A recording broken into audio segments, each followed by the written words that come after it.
if we do just purely R&B, that's how you end up with Michael Jackson not being being the number one artist. Because I would have Stevie 1. I would go Stevie, Aretha. I would flip those two, Stevie, Aretha, Michael. And then I think I would go Mariah Whitney. I think I go Mariah Whitney. Are we on the air? Yeah, we're on there. Oh, I didn't even realize that. Well, yeah. This is so weird. I think, CJ, I maybe need to be one of these people that wears headphones.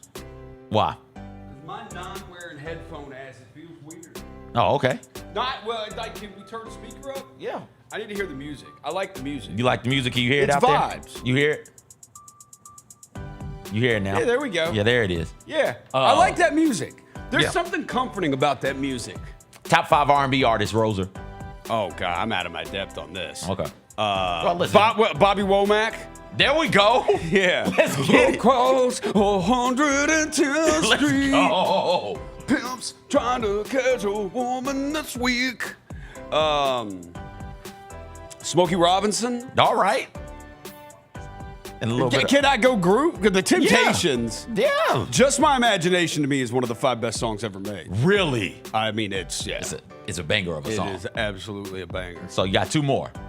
Well, if we're doing groups, I might have to pit somebody out. I guess I'm pitting Mariah out to pit Earth, Wind, and Fire in my top 5. Oh, you have Mariah Carey? Oh, yeah. Yeah. I'm But the way like Mariah ran the 90s as an R&B artist is one of the most impressive feats in music history. Needs to be studied. It does. Well, I mean, it doesn't need to be studied. We see it in music now. How do we feel about Alicia Keys? I love Alicia Keys. We saw her when she was here. Okay. Tremendous. I think she's whose list is this? Whose list is this, Jacob? This is Billboard. Billboard dropped a list of top R&B artists all time. Okay. Where we putting Kelly Clarkson on that list, Jacob? Kelly Clarkson? Kelly Clarkson's not R&B. Just go with try and put her on the list. Kelly Clarkson's great, though. Oh, here we go. Is this a white people thing? No. Oh, I love okay. Kelly Clarkson. She's got a great voice. I love it. She does. What's going on, everybody? As you can tell from how the show started, no Jessica today. She had so much fun on Juneteenth. She's such a good ally. She's taking 2 days off of the holiday. So you got me, you got Roser. We got a great show for you today. We'll do NBA Finals talk. Game 6 was a game. Not a competitive one, but we'll break down, share some things that we found interesting about that. Lang Whitaker is going to join us in the second segment. We'll talk to him about the finals. His Braves swept the Mets. The Mets are in a bit of a free fall right now. I know he's delighting in that, so we'll talk to him about that. And there was a bit of a dust-up in the Padres-Dodgers game. We'll get Lang's thoughts about that. The third segment, the Lakers sold. The Buss family did something I didn't think they'd ever do. They sold the Lakers for $10 billion. So we're going to talk about that, break that all the way down as well. And then fourth segment, it says Music Friday. Maybe we get to some music. I don't know. I want to talk about this Karen Reed thing. She was acquitted yesterday of the most severe charges. So we'll talk about that in that last segment. And then we'll get you out of here on your way to your weekend. So that's the plan. You know what we say. Cowabunga. Let's go.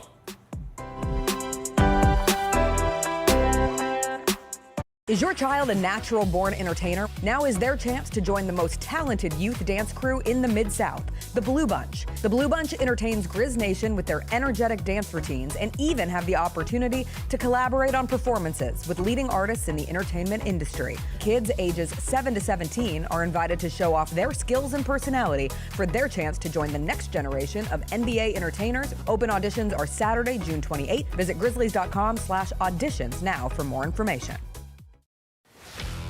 Let's face it, there's a lot of trash talk in basketball, but the great teams let their performance do the talking.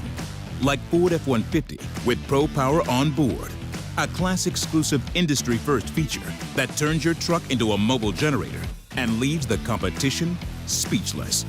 Ford F-150, official truck of the Grizzlies. Greatness starts here at your Mid-South Ford dealer. Class is full-size pickups under 8,500 pounds, GBWR. 1, 2, 3.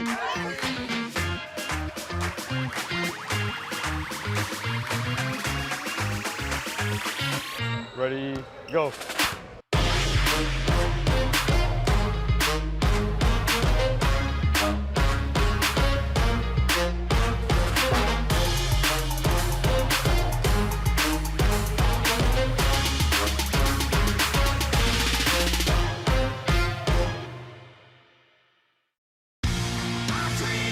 Shinedown. Dance Kid Dance Tour. Live in Memphis. FedEx Forum, Saturday, August 30th. With special guests, Bush and Morgan Wade. Get tickets now at livenation.com. Shinedown, live in concert. For more, visit shinedown.com. Tony Allen joining us. I believe Hey!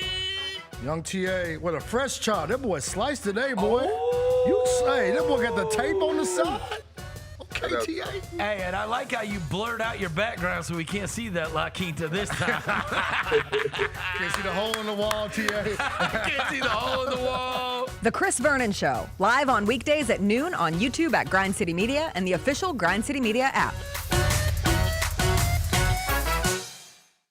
The Tigers are going to play in November in the Bahamas, the Baha Mar tournament, and the other teams expected to be there.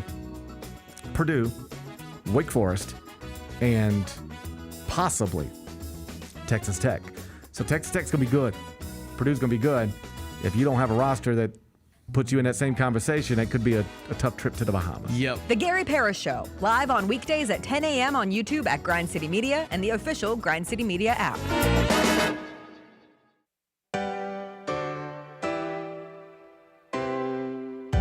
Feels great to feel the sunshine. Gotta own the day like it's all mine. Just got paid in his own time. Been working hard, I've been on the grind. I deserve this feeling, having my way. I've been on this healing.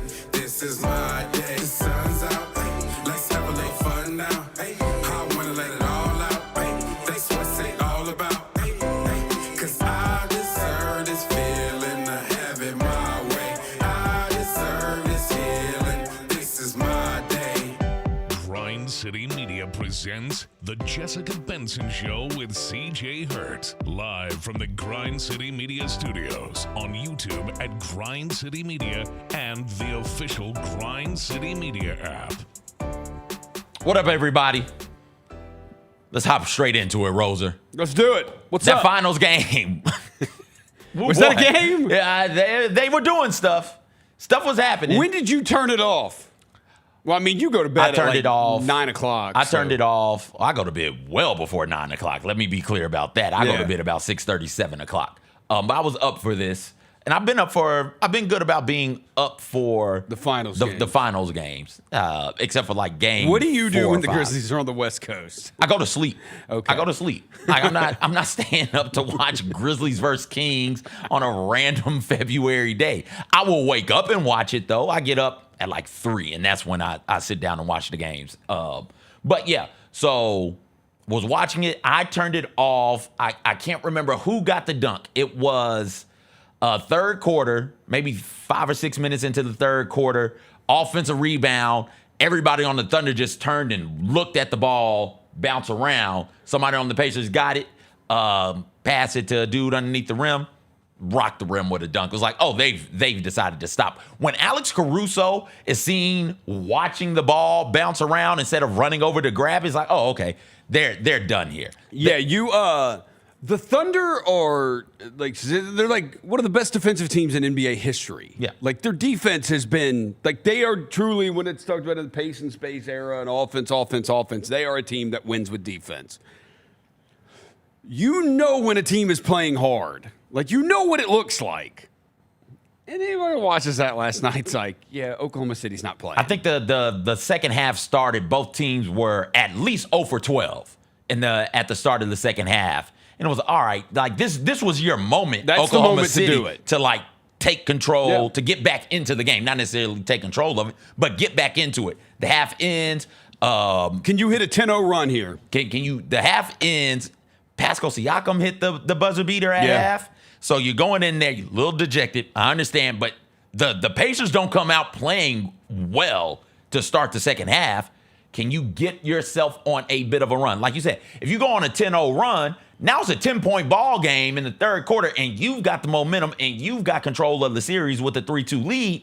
It's yours to win. They weren't able to do it. There was a whole bunch of Lou Dort taking contested threes for no real reason. Shea started forcing things as well in that moment, and it was like, oh, okay. And then once the Pacers figured it out, it's like, all right, the Thunder aren't coming back from this one. So the Indiana egalitarian Pacers won 108-91. No player had more than 20 points. Obi Toppin led the way. And this is how the Pacers win these games. You get 17 from Nembhard. You get 16 from Siakam. You get 14 from Halliburton. My guy, TJ McConnell, steps up in a big way. He gives you 12. Nesmith gives you 10, right? Like you don't, so much of the conversation after game 5 was, oh, Tyrese Halliburton, that ESPN particularly, Stephen A. Smith, Kendrick Perkins particularly, was, oh, he's not a superstar. You got to have a superstar performance in these moments. You got to have somebody who can take the game over. And the Pacers aren't built that way. They don't have to have that. They've got quality players all around, including Tyrese Halliburton. They just all got to play their game. It reminds me a lot of that Pistons team, that Chauncey Billups, Rip Hamilton, Tayshaun Prince, Ben Wallace. Different Rasheed styles, Wallace. but similar. Like, it's different styles completely, because it was a different style of game back then. But it's, hey, we don't have a superstar who's capable of taking over the game on the offensive end of the court and just pitting up a whole bunch of shots, one of those high-volume shooter-type players. But we can win together, and that's the way the Pacers are playing right now. They remind me, and I don't think they're as good, but the 2014 Spurs offensively, how that it's just because how the ball pops. Nobody really dribbles a ton. It's like the ball. If anybody dribbles a bunch, it's Halliburton. He'll be the guy who dribbles the most. But even then, Halliburton's like 1-2 dribbles, boom, he's passing, or he's catching and he's passing immediately.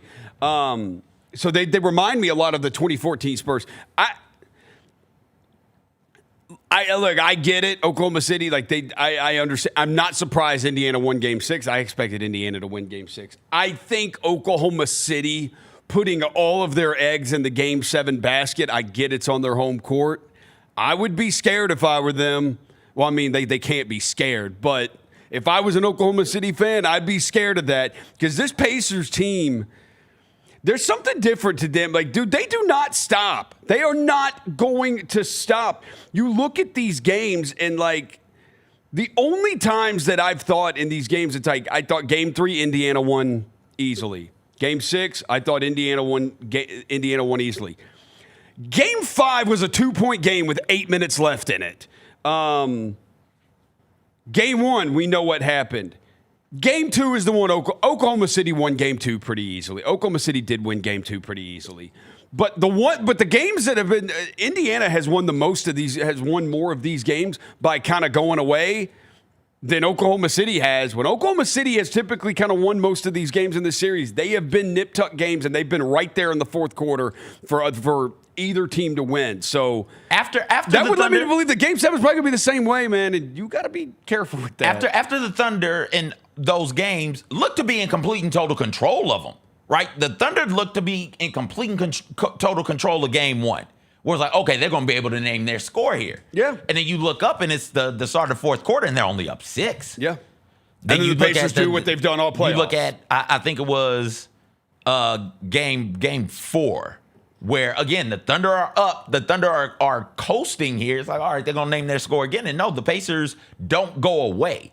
The Pacers can go down big in a first half and be right there, start of the fourth quarter, and it's a 7-point game, and it's anybody's ball game. You look up after the Thunder have led the entirety of the game, you'll look up, and with 2 minutes left, it's a 3-point game, and the Pacers have the ball, and the Thunder hadn't made a shot in God knows how long. So I'm with you. This is a dangerous game to be playing. If you wanted to win at home on your home court, you shouldn't have choked away Game 1, and then you would have been able to do it in Game 5. Other things that stood out to me, just good moments, the Pascal Siakam dunk. Like, if we get a moment where, not get a moment, if we end up saying the Indiana Pacers win Game 7, this play will come up. Is that Reggie? That's Reggie Miller down there in a Jalen Rose Pacers jersey as Tyrese Halliburton steals the ball from third-team All-NBA selection Jalen Williams, passes it to his teammate Pascal Siakam, who dunks over not 1, but 2 dudes on the all-defensive team. That is an incredible play to sit here and watch and think about. That's phenomenal. That moment got me up out of my seat. That was truly exciting. Run that slow-mo one more time, Jacob. Run it one more time. Look at this, Roser. Like, everything about this is perfect. And the fact that it's Reggie Miller, I'm assuming it's Reggie Miller. It looked like the back of Reggie Miller's head, and he was in the Pinstripe Pacers jersey. The fact that he is wearing a Jalen Rose Pacers jersey, I just assumed he was wearing all of his old jerseys. And then for that throwdown, my God. Dude, that dunk was amazing. That's the only play in that game that got me to go like, holy sh! That's the only play that did. And shout out to Tyrese Halliburton right there. I think he made it look better. Always a fan of the pretend no-look pass. Yep. Like, I'm doing a no-look pass, but I absolutely know who's right there. I know they're right there. This is not a real no-look pass. This is kind of a fraudulent no-look pass, but I respect that, and I'm a fan of that. You know who else is a fan? Is that Siakam dunk? Is that the play of the finals? So far, it's I'm trying to think what other plays would... It depends on if they win or lose. If they win, yes. If they lose, it'll be Shea's step back. In the travel setback. That will be what it is. That's the fun. That would That's be what I was what trying it to is. think. I'm like, as good because this has been a really good finals. Halliburton's shot to win the game in game one. Halliburton's shot in game one. That will be one of those. Jalen Williams picked one of those shots that he was making just going downhill and Jalen's abusing them. 40-point game was crazy. But I'm trying to think of like, when you think of a play or a moment from this finals, what do you think of? I think one of those three. It is so Indiana, you got Halliburton and you got Siakam. Yeah. Finding the individual ones for Oklahoma City are not easy to do. Like the individual play. Yeah. Like it's tougher to do. It speaks to the Pacers team and just how fun they are. Yeah. They are so fun to watch. I mean, they are. Outside of that Shea one, then I have the nothing travel, else. the fadeaway travel. Hey, man, it's a bucket. Jordan pushed off on his shot. We still gave it to him. Listen, Portugal, and I do believe it was Korea, they were on the broadcast. They lost their minds when this happened, and rightfully so. Let's take a listen to it right now. Pontos de vantagem. Halliburton tenta roubar, rouba a bola, faz o passe com Siakam. Pascal! Siakam bota alguém, Bridgefield, house abaixo. 자, 혼란스러워 하고 있는 오케이신데요. 수비 할리버튼.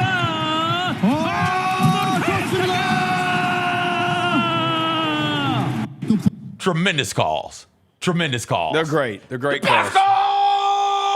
Siakam! That's such a good call. I wish I could get excited about anything in life as those announcers can about the Pascal Siakam. But if you can't get excited about that, and you did, I did, everybody got excited about it. Everybody meat wiggled just a little bit watching that happen. Like, I don't know what's wrong with you. That if was you're an someone incredible rooting play. for a good basketball game, that was the only play that really got you excited because the rest of the game was just Oklahoma City laying down in Indiana. Just the Siakam buzzer beater at the half, and then who hit the buzzer beater for the Pacers at the end of the third quarter? I probably had turned off. I forget who Not it even was. kidding. I think I had turned it off. One of the bench dudes hit it. Who say what? Jacob? Who was it? Shepard. Shepard hit the shot. Ben Shepard. Shout out Ben Shepard. And I think that took it to maybe a 30-point game. I can't remember. I got a rookie autograph of Ben Shepard on my eBay page. Somebody go buy it. Go buy it. Another moment I'll remember. So we went up to St. Louis day trip for Juneteenth. There were some things we wanted to do up there. Yeah. And then we came on back. And so we got back right around player intro time. And so I get in. Wait, so you did a one day to St. Louis? Yeah. It's like if you can go 75 miles per hour. I went last Arkansas. weekend. I drove up Saturday. We left Saturday around like 9:30, 10 a.m. Yep. Stopped for lunch. We got there probably like 3:30 in the afternoon. We left at and then we came back Sunday afternoon. We left at 8, and we came right back. 8 in the morning, did what we wanted to do up there, and we got back home in time for the game. And so that's a lot of being in the car. Yeah, it is. But it was worth it. Went up to Fitz's, got my sodas, got some other things as well. Oh, you went to Fitz's? Yeah. I had to do that for Vernon. I had to go get him. Gotta go get those sodas, dog. Had to get him his Fitz's. So my wife wanted a purse up there, and they got a Coach. That was the nearest Coach store, not Coach outlet. So she wanted to go up there to get her purse. So she got that. Ate pizza at Salvage Yard. Salvage Yard. Did you go to Vintage Vinyl across from Fitz's? No, we didn't have time. We had to get back for the game. We were on a tight schedule. I got you. Otherwise, but I have been there. When we hang out in St. Louis, I love that Del Mar Loop. That Del Mar Loop is cool. is incredible. And they're doing a bunch of construction on it too. So apparently, it looks like they're going to upgrade it. Anyway. Yeah, absolutely. One of the other cool things that I saw. So I get in back to the store. I get in right around player introductions, and I forget where they are. But it ends with Tyrese Halliburton being the last one. I don't know what song he chooses, but the DJ did an incredible mix job. He and then scratching. And then Mini Man, excuse me. 50 Cent's Mini Man gets to play. I'm like, who's coming out to Mini Man? It's your boy. It's Rick Carlisle. I was like, oh shit, Rick? Rick coming out to Mini Man? And then it got me to thinking, Hall of Famer? Rick Carlisle? Like, he's not in yet. Rick he Carlisle will be in the Hall of Fame, though. Yeah. Won't he? Is he not in yet? He's not in yet. Rick Carlisle. Rick Carlisle, 993 career wins. Because you don't have to be retired. Like, coaches don't have to be retired to get. Rick Carlisle is not in the Hall of Fame. Nope. 993 career wins. That's 11th most all time. Of the 10 coaches ahead of him, only Doc Rivers is Doc Rivers is the only active coach, He's got a 536 win percentage, which among coaches with at least 500 games coach, that puts him 10th all time as well. What is Doc Rivers? Doc Rivers is ahead of him on the all-time wins list. Is he really? Yeah. I guess he has won a lot of games. 85 playoff wins, 16 playoff whatchamacallit. You want to take a guess? 16 playoff appearances, excuse me. You want to take a guess at the coaches ahead of Carlisle? That have wins? Yes. More wins? Yeah. Okay. Popovich? Yeah. Lenny Wilkins? Yes. Phil Jackson? Yep. Lenny Wilkins, Phil Jackson. Chuck Daly? I think so. Hold on. Yeah, you got to get the all-time coaches list. I do. I was looking at the playoff list. Oh, you were looking at playoffs. Yeah, I would think Chuck Daly. All right. Chuck Daly is not ahead of Rick Carlisle. Pat Riley? Pat Riley is. Wait, hold on. Where is Pat? Pat Riley is 5th. Lenny Wilkins is 3rd. You said Popovich? Yeah. He's 1st. Doc Rivers is 7th. Larry Brown? Phil Jackson is 8th. Larry Brown is 9th. I've done pretty. And Red Auerbach? Red is not ahead of him. Okay. I've gotten a lot here. You have. I feel like I've done good here. You've done real good. How many am I missing? 1, 2, 3. You're only missing 3. Flip Saunders? 4. You're missing 4. Flip Saunders? No. Nope. He coached a long time. That's why I'm trying. When you get the longevity, D'Antoni? No. Okay. Trying to look at who. Oh, Rick Adelman. Rick Adelman is there at 10. Man, I'm killing it. Rick Adelman is there at 10. Rick Adelman, man, those Portland teams and those Sacramento teams. And that Rick Adelman at 10 is... shout out Tecmo NBA basketball. I'll hit you with Rick Adelman's Blazers. I'll hit you with that Buck Williams 3 from the top of the key. Rick Adelman is the that's where it ends as far as coaches who've won over 1,000 games. Oh, so okay. he's at 1,042. Are these all the rest old coaches? Are they all old ones? Yes, they are. And I hate Cotton saying it. Fitzsimmons. No, by old, I mean we were kids when they were coaching. So not Cotton Fitzsimmons. No, not Cotton Fitzsimmons. Paul Westhead. No. No, he didn't coach long enough. No. He didn't coach long enough. George Karl. There you go, number 6. Yeah, George Karl. 1,175 wins. All right, how many do I need? You need 2 more now. 2 more, and they were all when I was kids? Yes. Holy crap. One of them 0-2 in the NBA Finals. Coach. Oh, God, Jerry Sloan. Jerry Sloan, there we go. Jerry Sloan. And then what can I do for number 2? This dude is number 2 on the list. He's number 2. He's number 2 on the list. So Spoelstra's not on there. Spoel's not. And yeah, he was not coaching when you were a kid. And the Heat have had some blah years, too. Was he the coach when the 8 seed upset the 1 seed?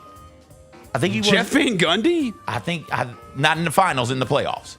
I think he was the well, that coach was George Karl. He was the coach at Seattle that lost. Oh, the coach at that did. Who was the coach I think Bill Fitch? The one who did it against the Mavericks.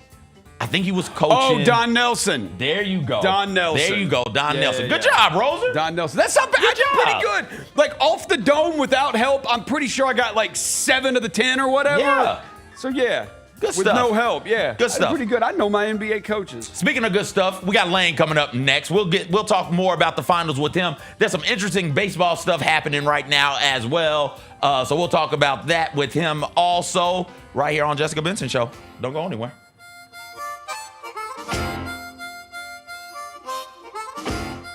What can the Memphis Grizzlies learn from the Thunder Pacers NBA Finals Series? Your style of play is not something that you really have to change. Both of these teams love to play fast. Both these teams love to play really aggressively on the defensive side of the ball. Hey, Grizzlies fans, be sure to tune in to Grizbeat, where the panel and I break down all things Grizzlies and take a look at the rest of the NBA as well. The show is live every Wednesday, 2 p.m. on YouTube at Grind City Media and the official Grind City Media app.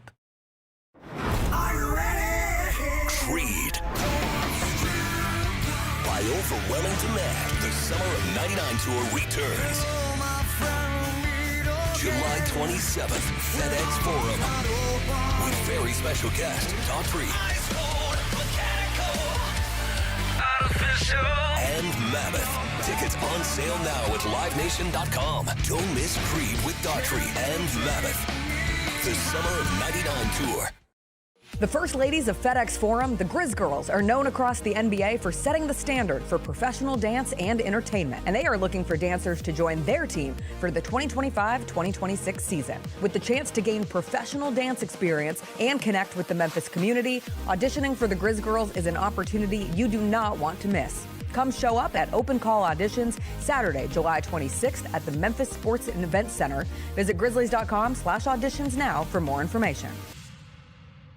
Kroger shoppers and Grizz fans, one exclusive last-minute discounted ticket deals takes it straight to you during the Grizzlies 2024-2025 season. Sign up with the new Kroger Buzzer Beater deal. Fans can sign up by texting Grizz to 636-479 or visit your local Kroger store in the Delta Division and scan the QR code. By signing up, you agree to receive recurring automated promotional and personalized marketing text messages from the Memphis Grizzlies. Consent is not a condition of any purchase. Message frequency varies. Message and data rates may apply.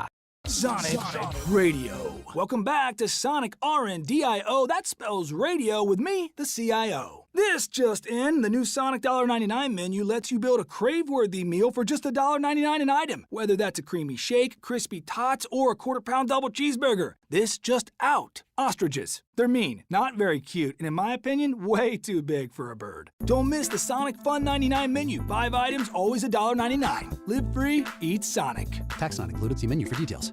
These are the Jordan 1, the crystals.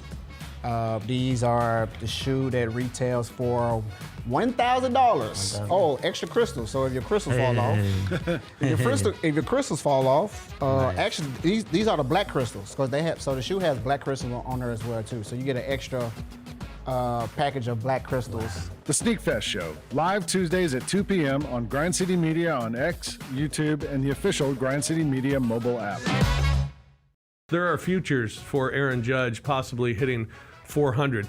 Hitting 400 at the All-Star break, plus 600. Oh, wow. To have a 400 batting average in the regular season, plus 3,800. To win the Triple Crown is only plus 145. I don't think he's going to hit 400 for the season. I don't either. I that would be ridiculous. Yes, ridiculous. The Odds Couple, live at 2 p.m. on YouTube at Grind City Media and the official Grind City Media app.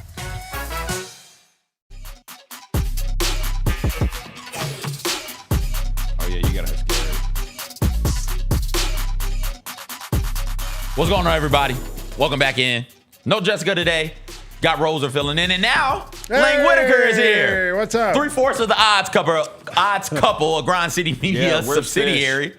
He's asleep. There's no single on fish. No single on Can't fish. get a single on fish. No I single think on Single's fish. taking his morning nap. You know, this is when he takes. He drops the kids He has off. several naps throughout Yeah. the day. Drops This the kids might be off, his gets back morning home and takes a nap. Yeah. Window. I'm not for sure. sure. Yeah. Lane, what you think about the finals, man? Finals game 6. Well, Ethical Hoops won out. Okay. Ethical Hoops. The Thunder took that loss in game 6. Here's a fun stat for you, CJ. In games in which Shai Gilgeous-Alexander shoots less than 10 free throws, the Thunder are 0-3 in this finals. So you're telling me when teams don't foul him, like or when the refs don't call it, you got a chance to win. Look, there weren't any fouls to call by the Pacers last night. I know, but they usually find fouls to call against the Pacers, for SGA. And the last time we had a Game 7 in the finals was 2016 Cavs Warriors, and the road team. The road team won. The road team has won. This will be the 20th. There's been 19 so far. Yeah, this will be the 20th. The road team has won 4 of them. 4 of the. 4 of the. I'm 19. very they did. They won the last one. I care about this stuff, and nobody else does as much as I do, probably. But you just know Scott Foster's getting ready for Game 7. You know, well, he can't extend the series. You know, it doesn't matter. You know, they're he going can to call fouls and make that fourth quarter longer. They're going to send in. They're going to send in Scott Foster. They're probably going to send in. I don't know, James Williams. It does. I think on Game 7, I think what this does kind of. I was thinking about this when I was driving in. Is I remember. You remember the Lakers-Celtics series from 2010? I think it was. Yeah. Kendrick Perkins got hurt in Game 6 and could not play in Game 7, and the Lakers were. What happened in that Game 7 was, if you go look at it, the fourth quarter happened. In the Celtics, the game's right there for me. The Celtics looked like the better team. Yeah. And then the Lakers start getting every call in the fourth quarter. They start getting every call. And the Lakers end up winning the title. That's how this kind of feels. We're going to get to the fourth quarter. It's going to be a close game. And if OKC starts getting whistles, it's going to go their way. But if they don't start getting whistles, dude, Indiana can win this because that team is not. That team could be down 6 with 3 minutes to go in Game 7. That's not going to rattle them. Most teams would start to unravel at that point, and they will not. That Game 7, I was at it. The Lakers, Lakers Celtics. Kobe had a terrible game. Remember, he's 7 of 24. Yeah, Kobe had a terrible game. Gasol had a million rebounds. Gasol carried the Lakers in that Game 7. Gasol had a million rebounds. But in that game. I mean, it spoke more to that the Lakers just weren't a one-man army. They had other guys who could help out. And I've been saying all along, like the Pacers, every game, you need somebody kind of random to get going. You need like a Nembhard game, like in Game 1, or Neesmith to shoot the lights out, or that game where Mathurin came off the bench and was crazy. Man. Keep naming players. Come on, give me my guy. There we go. That's my guy. Yeah. I threw him in there. Everybody loves TJ McConnell. TJ McConnell, only player with 60-plus points, 25-plus assists, and 15-plus rebounds in finals history. Right, like TJ McConnell makes his presence felt. That is a graphic. That needs to be a graphic. I need FanDuel does this. Shout out to FanDuel. They're a sponsor of the Grizzlies. FanDuel loves to do this, and they need to do this. They need to put TJ McConnell on a graphic and put those stats up there and then say, is TJ McConnell the finals MVP? I would vote for TJ. If Pacers win, TJ McConnell would get my vote. I would vote TJ McConnell finals MVP. Players. You love gutty players. That's all he is. That's all I do think he has helped change things. Like, Halliburton's got the calf injury, and Halliburton the whole playoffs, it's like Halliburton's either off the screen, or he's like up high, or he's off the screen, like, and he's terrible down here. Like, there's never some middle for Halliburton. McConnell has, and Siakam's been awesome. Siakam's been awesome. To me, Siakam's been the MVP. Siakam will be, but like, dude, McConnell has been the revelation for them in this series. Before it has been the rest of this playoffs. It's like McConnell plays tough and he plays hard. He comes in there and he gives you those serviceable minutes and stuff. But if you look at his plus minus, he's typically always been a minus in the box score. Dude, that has not been the case as these finals have gone on. They have been better and better when he's out there. The funny thing about McConnell, I don't know if you guys noticed this, at the end of quarters, whenever he's in the game, usually right before the half, into the third quarter when he's out there, and they're running the clock down to take the last shot, he always takes the last shot. Every single time. And it seems like nobody else cares. Like, he's not afraid of the moment. They're okay with it. Yeah, but it's always like, they're down 6. It's not like a game winner. Yeah. But they don't ever run plays for anyone else. It's always for McConnell to get to that mid-range and take those little jump shots from the elbows. Like, that's where he seems to be his shot. Or he gets the thing where he drives under the rim and kind of gets stuck for a split second and throws a jump pass. Every time he does it, it's like, TJ, no. And then something good happens. It's like, that's my boy, TJ. His dad got on the broadcast on the NBA TV. Yeah. It was incredible. They're like, Dad, TJ says you were harder on him than you were on your daughter. Why was that true? Dad said, first off, that's not true. Second off, his sister won state. TJ got there twice, lost both times. So like that, the number is like, oh, what a dad thing to say. And the sister's in the WNBA now. The dad ended by saying, I got a daughter in the WNBA. I got a son in the NBA. I couldn't be prouder. We're going to Oklahoma City to see what happens next. It was a good moment. It was good stuff. I don't know, McConnell, though, like, to me, he's the second most, no, what are you doing guy on the Pacers? Because Mathurin is one of the all-time. Oh, Mathurin, you just. He's one of the all-time, yes players I've ever seen. Mathurin is the one guy on that team that can kind of just do it like he does his own thing. Like he's. But I think you need that. Like you need. I think Bill Simmons called him the irrational confidence guys. You do need one of those guys. Carlisle's talked about it too. Like we need that kind of player though. Somebody who's just like not afraid. That can stray from things every now and then because and not maybe they can go the way you want like it to. Like that one game, was it game one where you come off the bench and had 20 points? Like he might make some dumb fouls. He might force some shots up you don't want him to take. He might miss some free throws when you need him to make them. But he had a Nick Anderson moment. Yeah, but. Hey, maybe he'll make some shots and carry it along. He had a monster game 3, and because of the way the Pacers are built, and because Halliburton, to your point, Roser, isn't the typical superstar where the production is always going to be off of the charts. Because he doesn't have a high usage rate. He does not have a high usage rate. You need players around him. You need players around him to step up. And whoever it is has got to do it. Mathurin did it game 3. We've seen McConnell do it a couple of times. The fact that the Thunder are still so careless with the inbound pass after made buckets with TJ McConnell just swimming around the court like a shark, just waiting to pounce, it baffles me. You've had big games from Obi Toppin as well. If Obi shot like that from 3, the Knicks would not have been willing to give him up. And so the thing that is really unique and impressive about the Pacers is when their star isn't going, it's fine. It's almost by design. It's like, okay, he's not. That's great. One of you other dudes step up, and they've got guys who can. They do. Yeah. They've got guys who can. I turned the game off in the third quarter, and I regretted doing so when I woke up and found out James Johnson got minutes. Well, he didn't get a minute. I think he played 2 seconds total. Yeah, 2 minutes and 7 seconds. Because he 0 comes for in 1 from the field. He did take a shot at least. And then he got thrown out. Yeah, he got thrown out. Yeah, because he barely played. So I went back and watched the fourth quarter.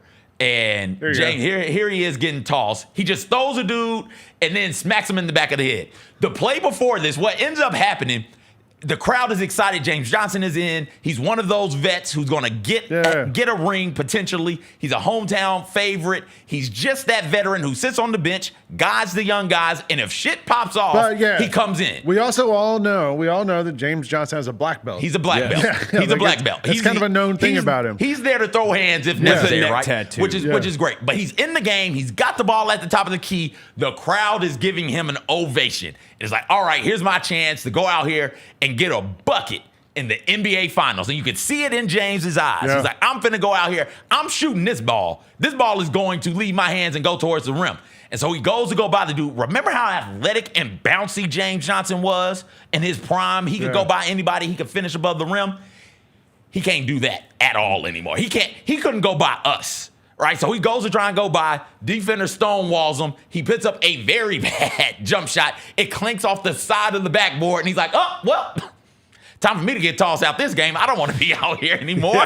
He goes out and gets ejected. James Johnson has played 21 playoff minutes. He's played 62 minutes total this year. That's if you include playoffs, regular season, and preseason. He's played, that's like a game and a half of action the entirety of the season. He gets in the finals, takes one shot, and is like, all right, I've lived my dream. Go ahead and toss me right now. And gets tossed out the game. Listen to this ovation. Turned off. Listen to this ovation he gets as he's walking off of the court. They are going insane for my man. Listen to that. They're still there. They're screaming and hollering as he walks off the court. It reminded me Rosa, you were here for it, when Zach Randolph choked Blake Griffin unnecessarily getting off of the court. Getting up off the court. Game 6 that was of our first round series with the Spurs in 20. No, Clippers. Clippers, yeah, Clippers. In 2013, we were down 0-2 in the series, came back 1-4 straight. That was game 6. Zebo got kicked. Zebo didn't get kicked out for that either, by the way. He got kicked out later in the game, and that's when Tony was popping his jersey. He didn't get kicked out for that? He did not get kicked out for that. I thought he got kicked out for No, that. he kept playing. Come on, man. That's 2013. But you didn't get kicked out for choking people then. They let you keep playing. You're saying that the crowd wanted him to score a bucket? They wanted him to do what he did. For James Johnson, either score a bucket or get kicked out. No, for James Johnson, throwing hands is scoring a bucket. Like, that's his point. That's what he's there for, is to do that. It kind of reminds me. Did you see the Dodgers-Padres game last night? Oh, did I? No, I didn't. I saw the highlights of it. No, I did not. Fernando Tatis got hit in the wrist with a fastball, which is terrifying for a baseball player, right? And the Dodgers, they got clips of it. How about this? The Dodgers have hit Fernando Tatis, I think it's 6 times in his career. Every other team combined has hit him 4 times. So, okay, yeah, something's going on. So then the bench is empty. Everybody gets into it. And then, you got to retaliate, right? Yep. So the bottom of the next inning, up 5-0, the Padres leadoff hitter, Shohei Ohtani. Oh, God. They drilled him in the shoulder with a fastball, the back of his shoulder. He was cool about it. He just trotted down to first. Yeah, as you should, yeah. But then the Dodgers there it is. And then the Dodgers get other guys on base and make a little run. They almost won the game. They had to bring in their closer and finish the thing out. The Padres ended up winning. So you see right there, Shohei is waving people like, back to the bench, waving people back to the bench. Don't come out here. And then he goes over to the Padres dugout and is talking to them. And then he gets back on base and he starts shaking the hand of the first baseman. Is that Tatis on first? Whoever's on first, he's shaking hands with him like, yo, our bad. We didn't mean to hit him That's that Luis time. Arias. We didn't mean to hit him that time. But Lane, you're 3 times. They've hit him 3 times in the past 9 days. Tatis might have a broken wrist. After the game, they said it was all wrapped up, and they said, "How are you feeling?" He was like, "Not great." He actually might be hurt, hurt. I remember one time I interviewed Pedro Martinez, and I asked him if you were going to hit somebody, where do you hit somebody? And he gave me, because remember he had said if he had to face Babe Ruth, he would drill him with a pitch. Yeah. And I said, well, if you would hit somebody, where do you do it? And he gave me this long answer about, well, I was just making a joke and it was not a real thing. And, I respect Babe Ruth. He's one of the all-time greats, blah, blah, blah. And I said, all right, but if you had to hit somebody, he goes, oh, you just drill them in the ass. Yeah. Yeah. You just aim for the butt, and that's how you're not going to hurt somebody. Coming up and in like that, and hitting the wrist or all those little bones in the hand, that could be something serious. That's why I don't think just the general reaction from the Dodgers players was like, okay, that one got away from this dude. I don't know. I mean, it's happened so often. That's the thing. It has happened way too often. It becomes something where it's it's like with injuries. You're like, oh, is this guy injury prone? Well, no, they're just weird injuries. Well, but they keep happening. Yeah. This same thing. It keeps happening. Something must be going on there between these teams. Where do you put the Dodgers and the Padres in the NL, Lane? I don't care. The Braves swept the Mets this week. How about that? Mets in trouble. They've lost Luckily, 6 straight. Our colleague Gary Parrish got to see it in person. He did. He absolutely got to see it in person. He went in person. He was there for the Usher game 2 nights ago. It was Usher night at the Braves game. Bobblehead night. They had Usher bobbleheads. They had the whole series of merchandise with the A's upside down because it's okay. So that's why the A's P's up, A-Town down. Yeah, they have T-shirts with the A-Town down. Oh, that's cool. But Gary got to be there for that game, and the first pitch of the game, or for the Braves, the first pitch, Acuna hit a bomb to the outfield. So is the jacket a part of that collection? Yeah, also, I thought that was just something Usher had custom made. I love that. I love that. There's 30 pieces of merch if you go on the website. Oh, really? And the hats, there's 6 or 7 hats they did. As a part owner, can you give me a discount? I'm an owner. I'm a part owner. Can y'all give me a discount on that jacket? That A-Town down, that Atlanta down jacket? I have to see if we get the employee discount. Yeah, I should. By the way, good for us. That Lakers sale helped us yesterday too. That's right. Good stuff. Raise the general values of these teams a little bit. Absolutely. So the Braves won. I don't really care about Dodgers and the Padres. Do you care about Mets dropping 0 of 6? No, I love it. You love it? Yeah. Are they in trouble? I hope so. They're tied with the Phillies now. They're tied with the Phillies. They're a half game back of first the Braves in the NL. have had a nightmare season. The Braves are still 10 games back. Yeah, everything that could go wrong has gone wrong over and over and over. And you keep waiting for something to go right, and it just doesn't. You can't win on the road. It feels like the 12 Grizzlies. and 24 on the road. Feels like the Grizzlies 2 years ago when everybody got hurt, and you just keep waiting for the thing to go the right way, and it doesn't. And the great thing about it is, like, at some point it's going to turn around, and guess who it turns around against? The Mets. The New York Mets, the team that we always seem to figure out a way to beat, and something always goes wrong for the Mets against the Braves. The Mets spent so much money in the offseason. They have a really good team. They have some injuries right now.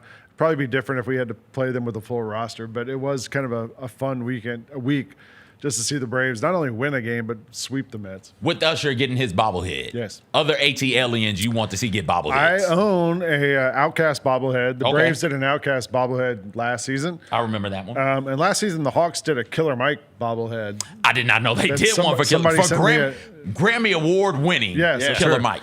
Somebody sent me the Killer Mike Hawks bobblehead. Killer Mike has a barbershop in the Hawks arena.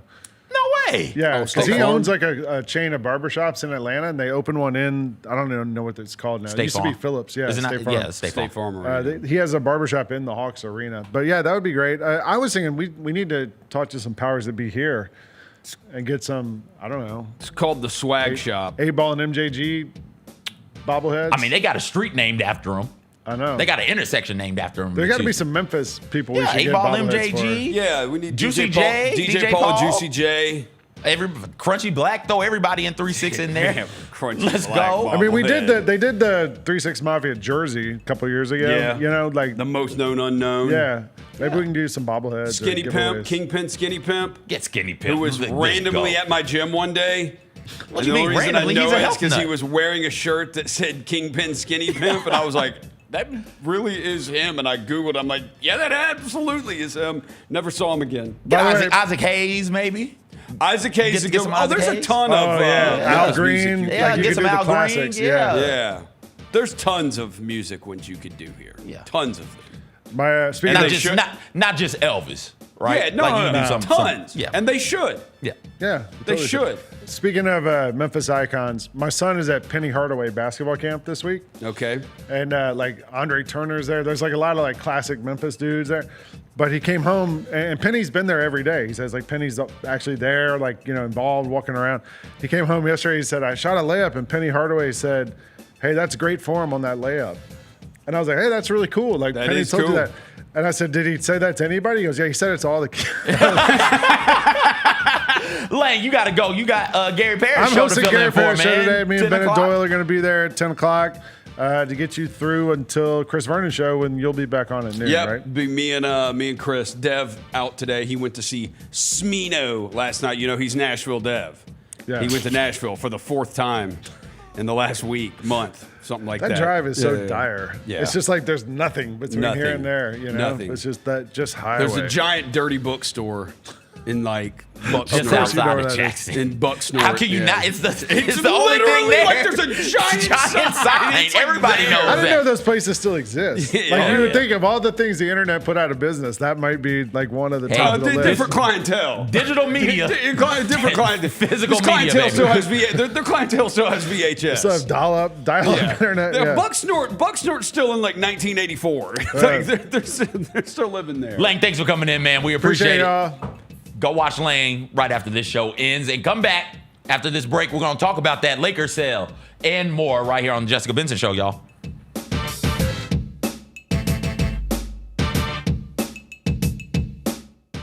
Have you always dreamed of entertaining on the biggest stage in Memphis? The Claw Crew is looking for members to join their team for the 2025-2026 season. Claw Crew members are hardworking, high-energy entertainers who assist Grizzlies home games by hyping up the crowd and much more. Not only do they support the Grizzlies at home games, but also promote in Memphis and across the Mid-South. Open auditions are Saturday, August 9th at FedEx Forum. Visit grizzlies.com/auditions for more information and to register today. The Grizzlies, Grannies, and Grandpas have the right moves and are currently looking for new members to join their team for the upcoming season. These soulful seniors are a fan favorite group throughout Grizz Nation. You do not have to be a grandparent, but you must be at least 50 years old with personality, rhythm, and passion for performing. If that sounds like you, then we want to see you on Sunday, June 29th. Visit grizzlies.com/auditions for more information. 1, 2, 3.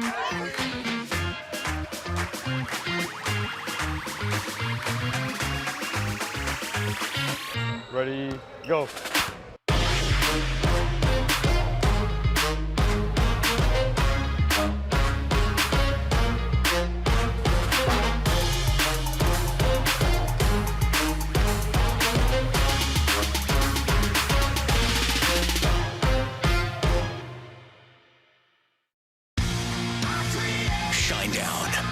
Dance Kid Dance Tour. Live in Memphis. FedEx Forum, Saturday, August 30th. With special guests, Bush and Morgan Wade. Get tickets now at livenation.com. Shinedown, live in concert. For more, visit shinedown.com. These are the Jordan 1, the crystals. These are the shoe that retails for $1,000. Oh, extra crystals. So if your crystals fall off, if your crystals fall off, actually these are the black crystals because they have. So the shoe has black crystals on there as well too. So you get an extra package of black crystals. The Sneak Fest Show, live Tuesdays at 2 p.m. on Grind City Media on X, YouTube, and the official Grind City Media mobile app. The Tigers are going to play in November in the Bahamas, the Baha Mar tournament, and the other teams expected to be there. Purdue, Wake Forest, and possibly Texas Tech. So Texas Tech's going to be good. Purdue's going to be good. If you don't have a roster that puts you in that same conversation, it could be a tough trip to the Bahamas. Yep. The Gary Parrish Show, live on weekdays at 10 a.m. on YouTube at Grind City Media and the official Grind City Media app. It's time for our Pick Six, Mike.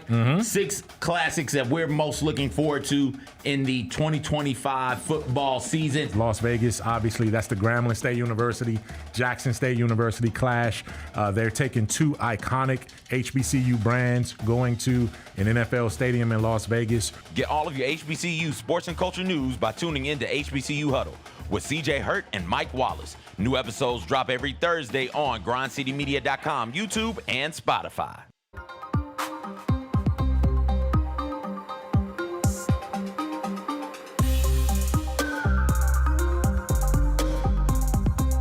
Welcome back.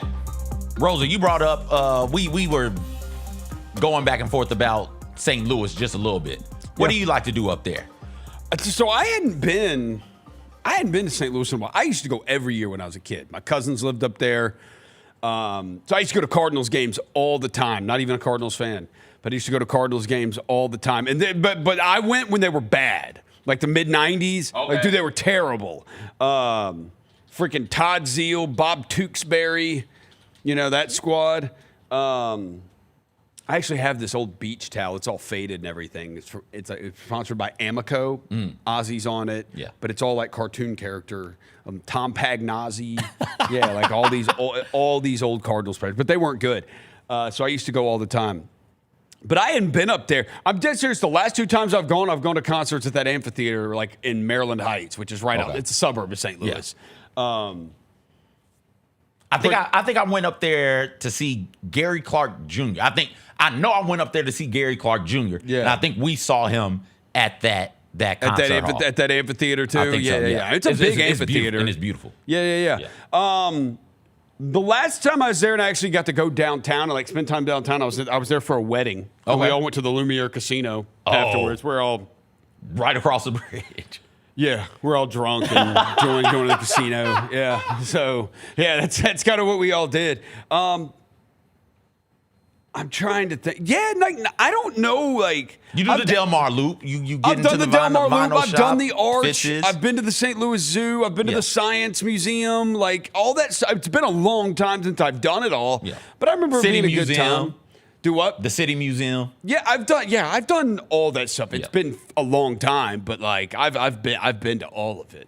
St. Louis is a nice city. Yes, it's a beautiful city. Yeah. Not super congested either. No. You can get in and get out pretty quickly, and it's affordable, and there are a ton of free things to do up there. Yeah. So okay. I was just curious. Figured out their zoo is free. They have a good zoo for a free zoo. An incredible zoo. Not as good as Memphis Zoo, but it's a good zoo. I love all zoos. If you got the animals there, it's incredible to me. Okay. If you got the animals there and you're treating them humanely and you're educating me, 10 out of 10. Cool. Every zoo is a 10 out of 10 for you, boy. Yeah. Love them dearly.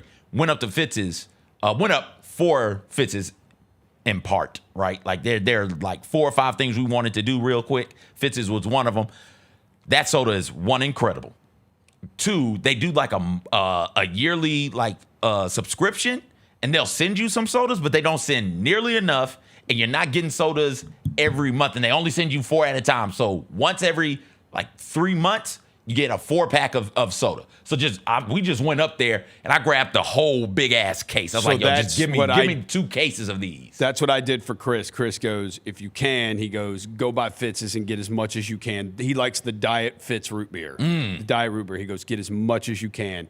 And I went in there and I said, y'all have cases of Diet Fitz root beer? And they said, yeah, how many do you need? I said, I need 6. I was going to get them 24. 6 cases. There's 24 in each case. Well, there's 4 in each case. Well, right? You gonna get them? You were getting the big white joints? The big. Okay. Yeah. They're not that much. No, they aren't. They're like $24 a piece. Yeah. For like 24 sodas. Yep. For 24 glass sodas.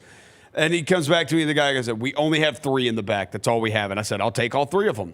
So I got that, and I got his daughter. She likes the orange pop, the orange soda. So I got her some orange soda, some little individual things of orange soda. But the reason why he's like Crystal said, he's like, hey, if you ever go up there, like go to Fitz's and get those. They will ship all of that to you, but the problem is they only do glass bottles, so the shipping cost is astronomical. It is astronomical because of the weight. The shipping cost is more than what the actual case costs. So, no, I did that, and then there's this place. Chris's mom told my mom about. There's this grocery store there called Deerberg's. They have a Schnuck still up there, but go ahead. Yeah, they have this crab stuffing. Okay. Like, it's just like you would get at Kroger, like in those little bitty plastic things. It is freaking incredible. And it's like $3-4. They base it on weight and anywhere. I tried to go there. I got as much as I could. They only had 3 of them left, and I grabbed all 3 of them. Okay. Brought them back. We put What's them the in name of the grocery on store? Ice. Do what? What's the name of the store? Deerberg's. Deerberg's. Yeah. Okay. I'm going to check that out next time I get up there. One of the freaking nicest grocery stores I've ever been in my life. Okay. Yeah. All right. I'm going to have to check that out. All right. Enough about I'm trips not used St. to Louis. clean grocery stores here. You heard the one on, allegedly the one on Union? What? Like rodents popping around? Rodents? Maybe. I didn't hear that. I hear your voice every time I walk into a Kroger. Yeah, I don't like that. I feel like I should be getting paid for it. That one on Mendenhall, I'm pretty sure I took a video and sent it to you, Lang, and Fish. I'm like, I'm just walking through Kroger on Mendenhall, and I'm like, is that CJ's voice? Yes, it is. They didn't tell me it was the buzzer beater. I would have done it much better than that. Also would have asked for like a talent fee? Yes, absolutely. I should be getting a talent fee for that. I'm the same way. I did some commercial for like boner pills back when I was like at 92.9. And the company started using them all over the country on all the radio stations. Like somebody like hit me up, they were in Jacksonville. Had another listener hit me up, and they were in Charlotte. What is it like to be the voice of boner pills? I Rosa? don't know. I don't remember what it was. This was back in like 2013 or something.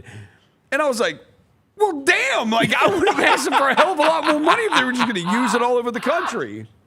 All right, let's get to this bus family sale of the Lakers. All right. They are selling their majority share for $10 billion to Mark Walter. Walter owns some privately held global financial firm with over $325 billion in assets. He is the majority owner of the Dodgers, of the Sparks, of Andretti Global, which operates the Cadillac Formula One team, and he's the owner of the entire women's hockey league, the Professional Women's Hockey League, PWHL. As you can see here, they bought it for $67.5 million. And they sold it for $10 billion. That's a hell of a return on profit, on investment, man. Which he does own that Professional Women's Hockey League, and their championship trophy is named the Walter Trophy, named after himself. Yep. Just named after himself. You know what? Shout out. If you're rich in this country, you can buy it. Just put your name on it. Whatever. Absolutely. So there's something interesting I heard about this. So the Saudis obviously have gotten more and more interested in American sports, as you can see from Live and some other investments. Did you mention this Walter guy? He owns Chelsea. He owns a company that owns like 12% of Chelsea and of another soccer league. He's not majority owner of that. He's very much a minority owner in that one. So a couple of things happened in April. Mm-hmm. One, the Lakers announced extensions for Rob Pelinka and some other people. And apparently that's also kind of a sign that whenever a sale's about to happen, you see guys get extended. TWG Global also in April announced a $15 billion capital raising effort specifically to invest in sports. $10 billion of that $15 billion was invested by Mubadala Capital, which is the Saudis, which is in the Saudis. The Saudi in America, the Saudis, they're whatever their investment, they are not allowed. I think it's like 15% is like the max they're allowed to own. But so the guy who bought he's going to own the team, but this is a way for sounds like somebody has opened their third eye to get a little bit more involved. Yeah. So a puppet owner doing what the Saudis say. Maybe. I don't know. I don't know. But I'm just saying, like, that is interesting that TWG Global would announce in April a $15 billion capital raising effort to specifically invest in sports. $10 billion of that was invested by Mubadala Capital in Saudi Arabia. And then 2 months later, the Lakers sell for $10 billion to TWG Global. Hey. I mean, I'm not saying, I'm just saying. Listen, hey, we're not saying. You're not saying. I'm not saying. I'm just saying. Hey. Yeah. So, no, I mean, that's kind of, it's interesting because we've seen Saudi Arabia become more and more interested in American sports, whether it's golf and the Live Tour, and now, who knows? It feels like it's been at least a year or two before when Live and PGA said they were going to actually merge together, but nothing's really happened with that. As you mentioned, some of the racing teams that some Saudis they may have an UFC. They'll bring some fights. The UFC has gone out there. The NBA is going out there for preseason games. Yep. The UFC started doing it with Fight Island during COVID, and it was a massive success, and it's beautiful out there, like it is. But no, you're seeing more and more of it. Walter is an owner. I think he's the type of owner that if you're a Lakers fan coming off of the Bus family and the job that they did with that franchise, this is the type of owner you want now to be heading your ship, right? This is an owner who is, at least in his other leagues, he's spending money, owns the Dodgers, majority owner of the Dodgers, Mookie Betts, Freddie Freeman, Shohei Ohtani, right? Got 2 championships under his ownership. So like that, there's not going to be too great a drop off there as it pertains to being able to go out there and spend the money to bring in the free agents. Luka Doncic, he had a tweet thanking the Bus family and saying that, sharing his excitement about what's my man's name, Mark Walter, coming through. He said, quote, "The Lakers are an amazing organization. I'm looking forward to meeting Mark and excited about the future. I'm also grateful to Jeannie and the Bus family for welcoming me to LA, and I'm happy that Jeannie will continue to be involved. I look forward to working with both of them to win championships.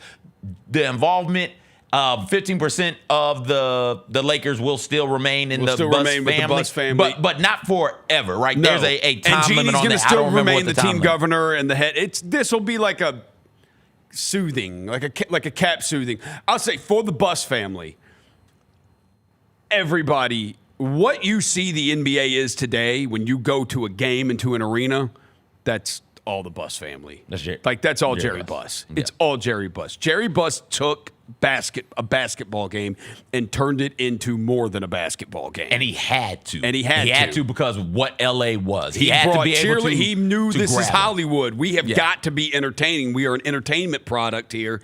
We need people's entertainment dollars. He got the Laker girls. You never saw cheerleaders. This is the first day they started bringing cheerleaders around in the Lakers. Which is in-game entertainment. It all started with having the Laker girls. Then everything else you seeing during timeouts, pregame, halftime, postgame.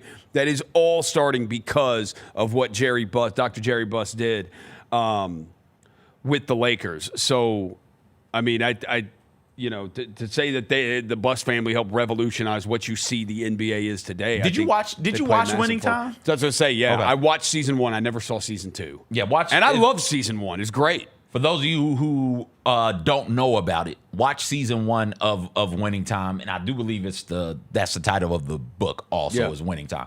Read the book, watch season 1, and understand how close we got to not having any of this. Any of it. How fortunate that Jerry West was that first year with the Lakers, and understand how like innovative his ideas were and how they were forced to be innovative. You're in the entertainment capital of the world. You got this basketball team. Like, we got a whole lot of stuff going on in LA. Everybody's not trying to go see the Lakers. Well, what can we do to bring them in? Let's go holler at Paula Abdul real quick. Right? She was one of the Laker girl alums. Yep. And she went on to have a tremendous music career. Let's go and do other things to bring in other forms of entertainment in here so that, yes, you're here for the basketball game, but during the breaks in action, like you said, Rosa, we're going to entertain you then as well. So absolutely, a lot of this is thanks to Jerry Buss. And then you think about the on-court stuff where it is, we're also going to be fun. We're also going to go get Magic, one of the most charismatic athletes that there's ever been. We're going to get him. We're not going to try and stop him from being that charismatic, charming athlete. We're going to let him go out there and be as charming as humanly possible. And we're going to play a style of basketball that a lot of people aren't playing, that I don't think anybody was playing before Magic. We're going to get up and down this damn court. Magic is going to wow everybody with behind the back, no look passes, and we are going to be fun, and we're going to bring eyeballs in nationally to what we are doing. The NBA is pillared by two teams, the Celtics and the Lakers, on opposite coasts, and because of them, the NBA was able to last long enough to get Michael through. And then once Michael came through, boom, it shot off. Went to a different heights. level. Yeah, but it was Lakers before Michael. And Magic Johnson, obviously, we mentioned all that, the drafting of Magic Johnson and what he was having. I mean, just being called Magic is also perfect for the LA scene, and the fact that it panned out and they won a title in his rookie season. As for the financial aspect of it, Major League Baseball, what they did, they went in. What he did when he bought the Dodgers, he went in. He hired the guy from the Tampa Bay Rays who built the Tampa Bay Rays. We're talking about Walter. Yeah, Okay. Walter. He hired the guy from the Tampa Bay Rays to run the Dodgers, and then provides him with all the money in the world that you need to go out and get all these guys. Now, baseball doesn't have a salary cap. They do have a luxury tax, though, but they don't have a salary cap. You can just spend, but up to a certain point, there's a luxury tax. And the Dodgers clearly have said, we don't care. And I don't know enough about the luxury tax in baseball to know how punitive it is. Obviously not that much when you still see the Dodgers are willing to go out and spend the way they're willing to spend. Now, in the NBA, there's probably going to be more stuff within the infrastructure of the Lakers that you're going to see upgraded, because the Buss family was not, I mean, they're rich, obviously. They own the team. Like, they're rich, especially compared to you or me or anybody walking around. But they're not rich compared to a lot of these new owners in sports. Like, they're not. Like, the Buss family's not wealthier than Robert Parra. Like, they're not at all. But you're going to see infrastructure, like with the infrastructure of the Lakers, whether it comes to scouting and their travel and where they stay when they're on the road, like scouts and stuff like that, or facility upgrades, whether it's the practice facility, locker rooms within the practice facility, things like that. Because the Lakers don't own crypto. They don't own Crypto Arena. Getting sidetracked. It's one of the reasons Steve Ballmer wanted his own arena. Yeah. While they have the Intuit Dome, he's like, I own the arena. So all the money that comes in the contract, that's ours. Yeah. So, but I think you're going to see some infrastructure stuff, because the truth is, salary-wise, like the Lakers, they still don't have a center. They're still having luxury tax problems.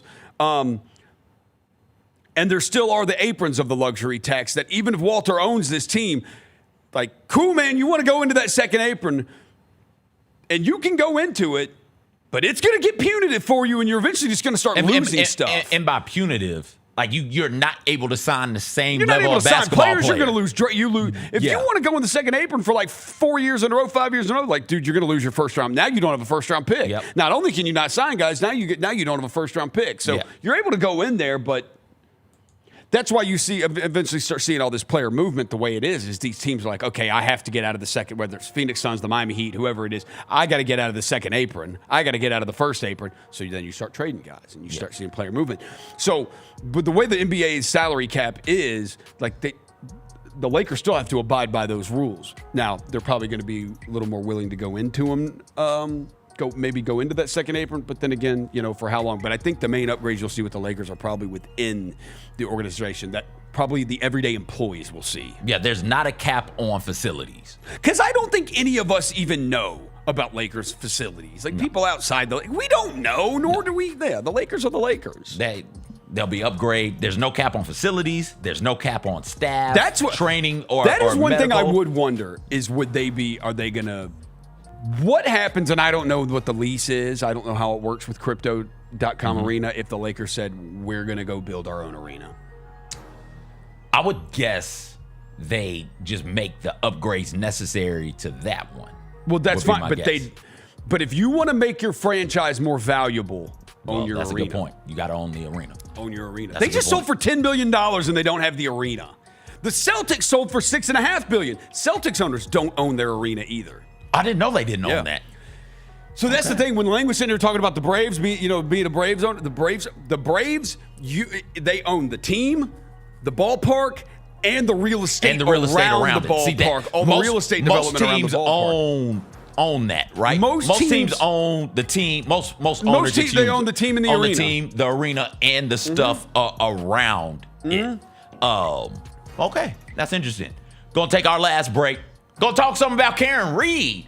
That trial, I guess, came to a conclusion. I'll let Rosa know what's going on with this on the other side, right here on the Jessica Benson Show.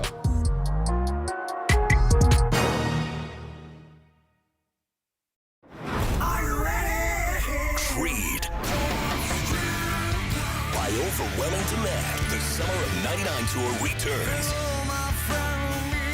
July 27th, FedEx Forum. With very special guest, Daughtry. And Mammoth. Tickets on sale now at LiveNation.com. Don't miss Creed with Daughtry and Mammoth. The Summer of '99 tour.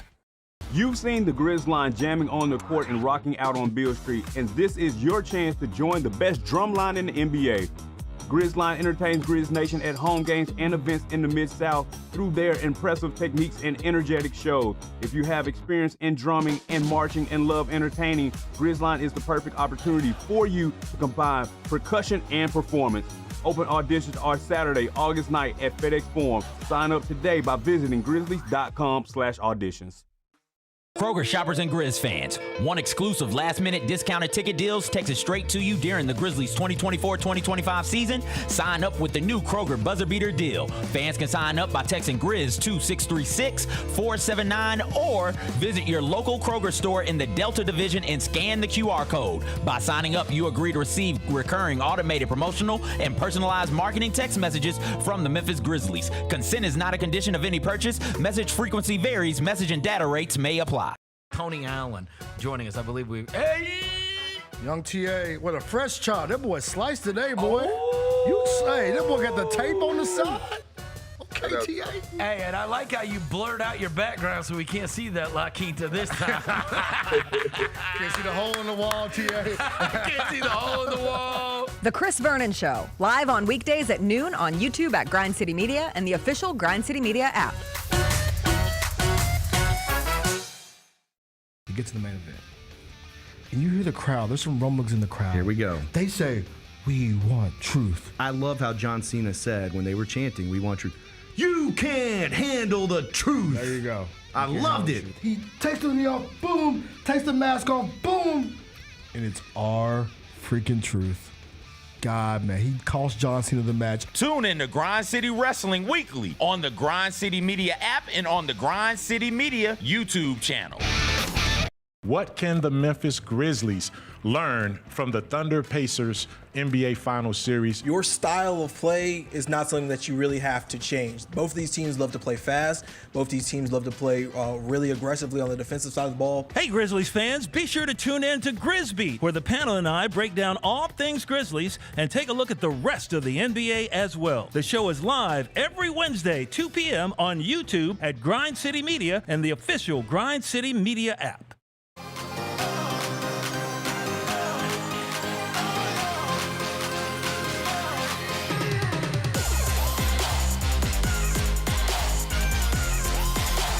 What's going on, everybody? Welcome back. No Jessica today. She'll be back on Monday, though. And she got what she wanted, Rosa. She wanted desperately for there to be a Game 7. She's got a game 7. She got now. a game 7. She's got a game 7. Like you said, it's the 20th game 7 in NBA Finals history. The last one was a 2016.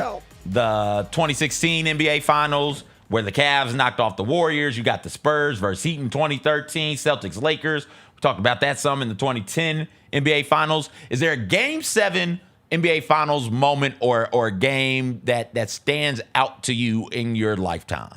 Game 7? Game 7 in the NBA Finals. I mean, the last one wasn't the LeBron chase down block in Game 7? I think so. I mean, the Kyrie Irving shot in that game, obviously. Yeah. The Kyrie shot. I remember the Kyrie shot, no matter how much the NBA tries to shove LeBron's block down my face. I remember the Kyrie shot. I understand being a hater. I applaud you for being a I got to be strong. Shout out Skip Bayless. Respect. That was an incredible block. That was a moment. That was a big moment. Yeah, the Kyrie shot was even bigger. The LeBron block was incredible. The Kyrie shot was more incredible. The Kyrie shot where LeBron drew the defense to him and kicked it to Kyrie for the And he made the shot. Okay. All right. Yeah. All right. I got you. You. That Celtics. That only works when it's Jordan who does it, okay? Draws the defense, kicks. We get the packs and play the Steve Kerr. Yeah. We got all. Yeah. It's all because of Jordan now. The Celtics Lakers one stands out to me because you're right. The Celtics were in control of that game. The Celtics looked like they were going to win that. The Celtics looked better in games, even without Perkins. They looked better. Yep. And got to about the 8-minute mark, and that's when it switched for them. It wasn't just Kobe. I think either Game 5 or Game 6 was the reported alleged "stand with me" speech from Kobe in the locker room, where he's like, "Yo, I can't." In an incredible moment of self-awareness, if this is true, the speech is basically, "I can't do this by myself.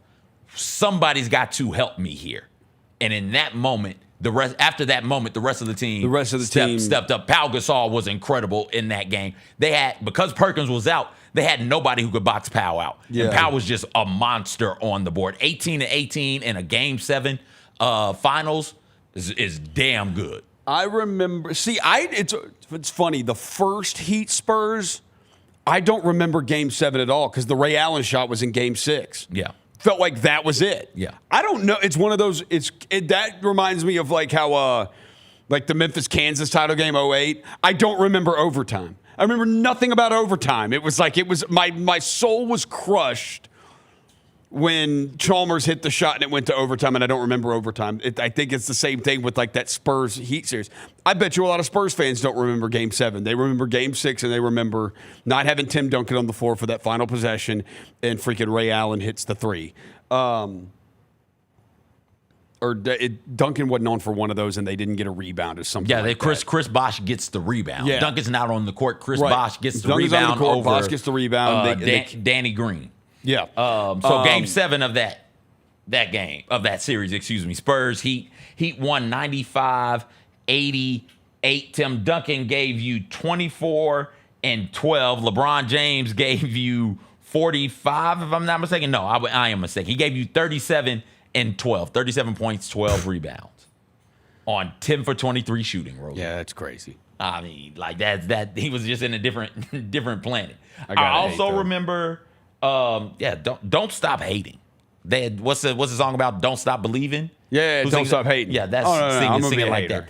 I remember watching the slugfest that was Detroit versus San Antonio in the early 2000s. I think 2004, that finals went 7 games. It's like, holy hell, I love this basketball. I hope basketball never changes. And then it changes, right? That series was a defensive slugfest. I think only one time one team scored more than 100 points, and it was like 102.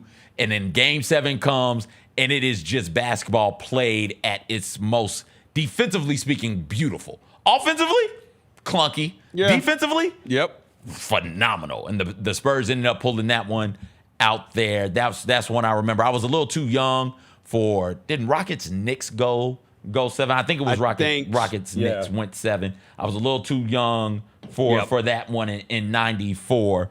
But yeah, none of the Bulls ever went 7. Nope.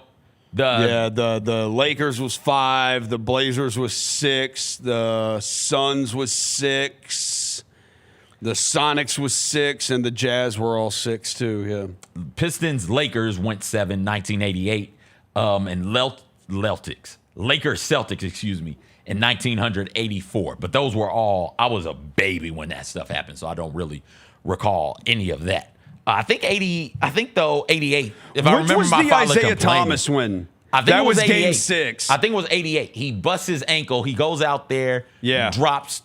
What, 25 He in had the 25. fourth quarter? He had 43 for the game and 25 in the third quarter. And they still lost Game 6, correct? And then Game 7, he's on the bum ankle, and they've got nothing left to give. Yeah. So yeah, that's all from what my father has told me as a Detroit Pistons super fan. So that's and we get another one of those moments. Now, how do you want to remember this finals, Rosa? Yeah, the Lakers won that game by 1. Yeah. How do you want to remember this finals? I mean, that's a loaded question. I know it. That's why I'm asking it. I'll go first.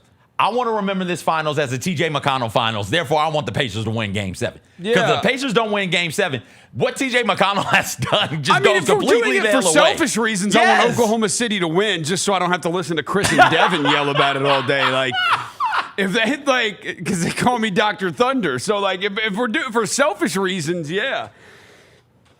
I will say, I'm trying to think. Last year was what? Celtics, Mavericks. Who was the year before that? Was that Bucks Suns? Oh, no. Was that Warriors Celtics? They weren't the year before that. So last year was who? Last year, you said, no, last year was Celtics Mavericks. The year before that, was that Suns Bucks? No, that was Nuggets somebody. I'm Google. I got Google. See, I'm getting them all mixed up and intertwined in there. Okay, no, it was Denver the year before that. Last Denver year was who? Celtics Mavs, then Denver Heat. That Denver series Heat. is I whatever. forgot it was the Heat. The year before that was Warriors Celtics, which Yep. was a solid series. It's not amazing. Bucks Suns before that, it was fine. Giannis had the 50-point Game 6 closeout game. But, what else do you remember from that series? Not really much. The Celtics Mavs, there's nothing really to remember there. The Nuggets Heat, nothing really to remember there. Warriors Celtics, I believe there was a game 4. I think Game 4 in Boston, Curry had a big game. Curry had moments. Bucks Suns, Giannis had the 50-point closeout. Lakers Heat was the bubble. Who cares? Raptors Warriors, that's KD tore his Achilles. Kawhi Leonard also in that series was pretty good. But I remember that series as the one where KD tore his Achilles and then Clay tore his ACL. And then before that were the 2 Durant years. Yeah. I will say this is the most memorable finals since LeBron James came back down 3-1. Thank you, Rosa. Since the last Game 7 we had, yeah. But here's the thing. What do you remember about the 2016 one that went 7 games? What do you remember? You remember the chase down block, Draymond uppercutting LeBron's testicles and getting tossed from that game and it's the Draymond thing and the Kyrie shot. I forgot Draymond went off in that Game 7 also. Yeah, Draymond was awesome in that Game 7. 33 points? I flew back from Chicago. He had 30-plus points in that game. I had been in Chicago that day for a bachelor party. I'd been in Chicago all weekend for a bachelor party, and I got back before tip-off. It was also the same day Dustin Johnson won the U.S. Open at Oakmont. It was the same Sunday. But I'm trying to think, I feel like I'm going to maybe I won't as time goes on. That's always the thing. We're prisoners of the moment. So maybe as time goes on, I won't. But I do feel like I'm going to remember more about these NBA finals than probably any in a long time, probably since that 2016, about a decade ago, 10 years ago. Yeah. Now, who knows? Maybe in 5 years, maybe in 3 years, I won't because we're already sitting here. I'm like, who won the title 2 years ago? One thing, time moves. Everything moves so fast. It now, does. man. It does. And there's so much stuff happening. Yeah. So much really entertaining stuff happening. Stuff gets pushed either to the back of my brain or completely out. Right. Because more interesting things happen. Karen Reed's murder trial will never leave this brain. It's always going to be here. Karen Reed, you don't know Rosa, but she was acquitted of second-degree murder. Yeah, Boston, right? Boston. Yeah. Yes. It was a hung jury last year. I watched a documentary after Jessica was trying to explain it to me. It was on Investigative Discovery. It was called the Karen Reed Trial, where they laid out the trial for you. They gave you all of the information and just boom, boom, boom, boom, boom. Here's what's going on. And it is wild. So Karen Reed and her boyfriend are hanging out with work friends. Her boyfriend happens to be a cop, John O'Keefe. There's a bunch of cop friends around. They're hanging out Boston, doing what Boston people do. They drink. So they are getting hammered. And do cocaine. And well, I don't know if any cocaine was done. I know they were drinking. They were drinking. They leave one bar, go to a second bar. They're supposed to leave the second bar and go to a friend's house. He gets out of the house. She says she sees him go into the house. He's taking too long to come back. She leaves. He doesn't come home. They're living together. He doesn't come home. She's calling around trying to find him. She drives around with another friend looking for him, ends up saying something like, do you think I hit him with my car? According to the friend. Do you think I killed him? According to the friend. Pull up to the house where she dropped him off at. There his body is laying in the snow. I forgot to mention, it was a blizzard. It was a real bad blizzard, and so it was snow all over the place. There his body is. And now we're trying to figure out who the hell did it. There are moments in this trial where you feel like she did it. There are moments in the trial where you feel like, oh, this feels like a cover-up. So she was convicted of operating a vehicle under the influence, but she was acquitted of the second-degree murder charge and the motor vehicle manslaughter while driving under the influence and the leaving the scene of a collision that caused death charge. All right, so you would say, okay, there's got to be some what else? information. Wait, what else is there left to charge her with? So she's done. That's it. Karen Reed's done. Shit, she's done. Roser, wild stuff is happening. They pull up, right? First off, somebody Googled how long to die in the cold, right? So the friend that Karen Reed is in the car with, according to defense attorney, at like 1 o'clock, 2 o'clock in the morning, I forget the exact time, Googled how long to die in the cold. They've got an expert on stand saying, yep, she did it. She Googled how long to die in the cold. The prosecution brings another expert in. This is crazy. They say, hey, sometimes when you Google on certain phones, when you use a search engine, the last thing that you search for pops up. And so at 6:40 something in the morning, she had looked for something or another. She was searching for something else on there, something about her daughter or something like that on the internet. And then at 6:42, that's when she types how long to die in the cold, but it goes back to 2 in the morning or something like that. So at 2 in the morning, she Googled this thing. Karen Reed or her friend? Her friend who was at the house. Her friend was at the house. Was her friend in the car with her looking? Friend, yes, her friend was at the house that John O'Keefe allegedly went into, and then was also the one helping her look for John O'Keefe the next morning. So we think the friend murdered him or knows who did. Well, so at like 2 something in the morning, she Googled something for her daughter. And then when she opened it back up to Google the next thing, it made it look like, according to the prosecution, it made it look like she was Googling how long to die in cold. Because Karen Reed, when they were driving around at 6 in the morning looking for John O'Keefe, was like, hey, Google this. And that's when she did it. That's what they're saying.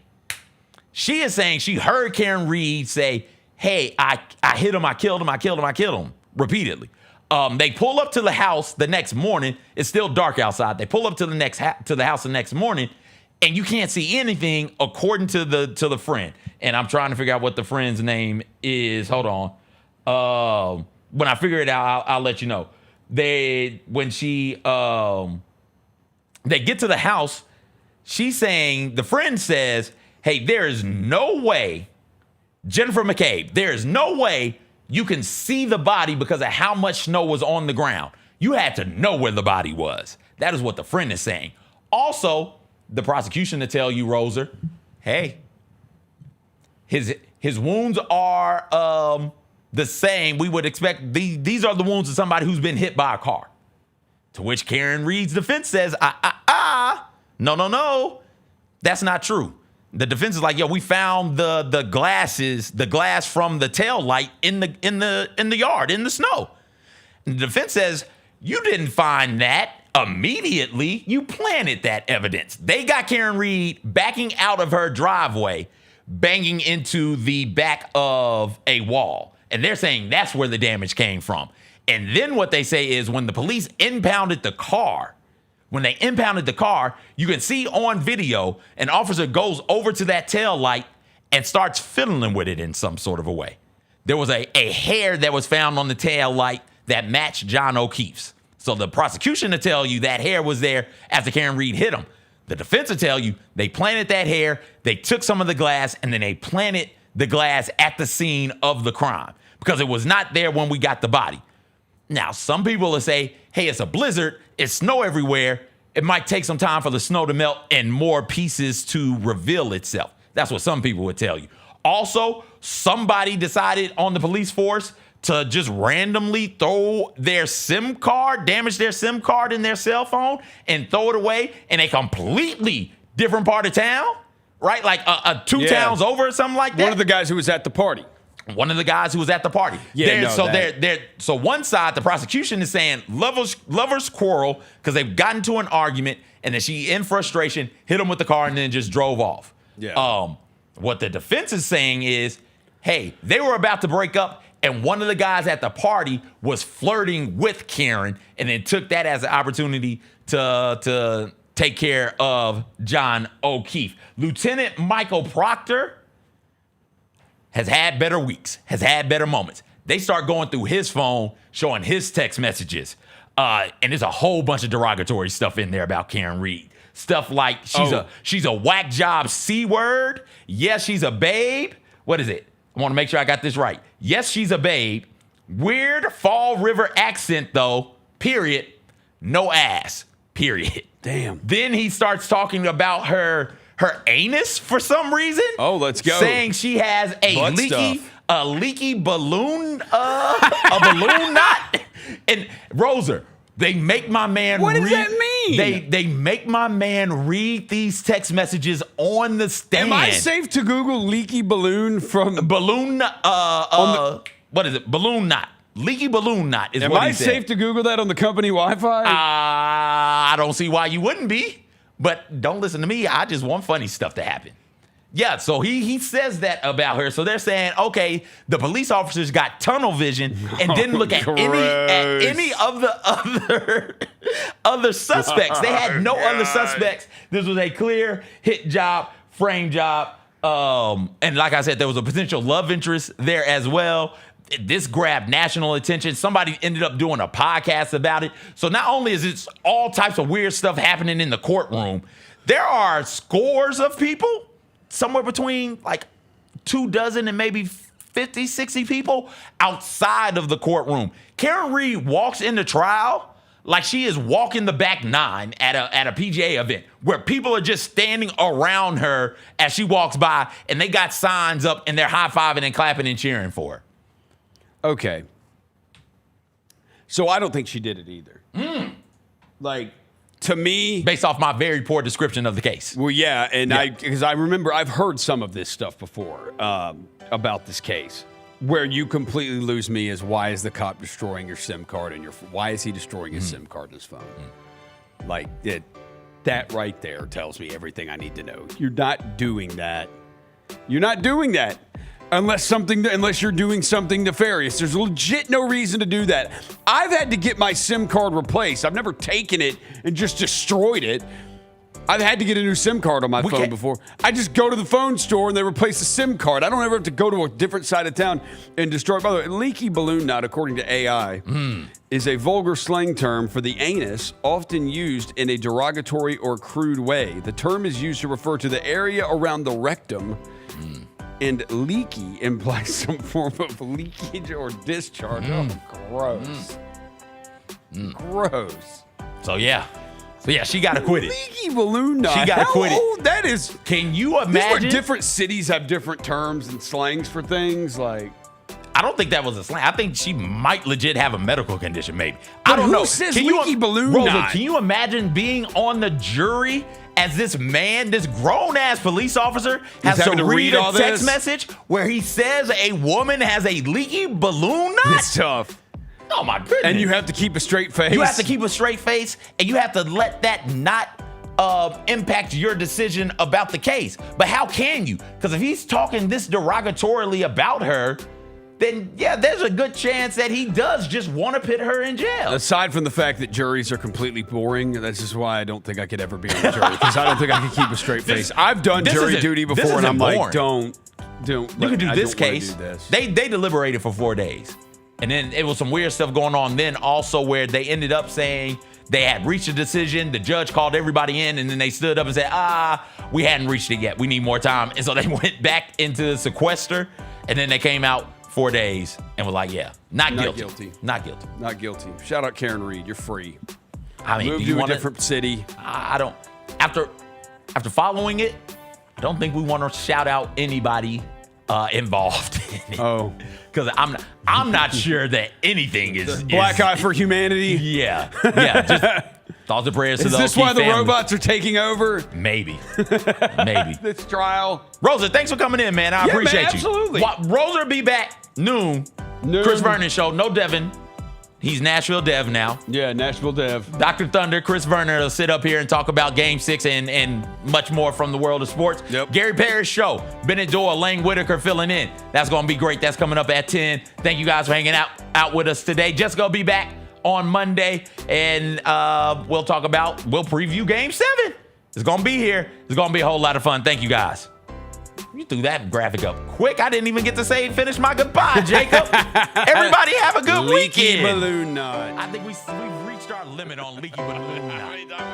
Shocking content.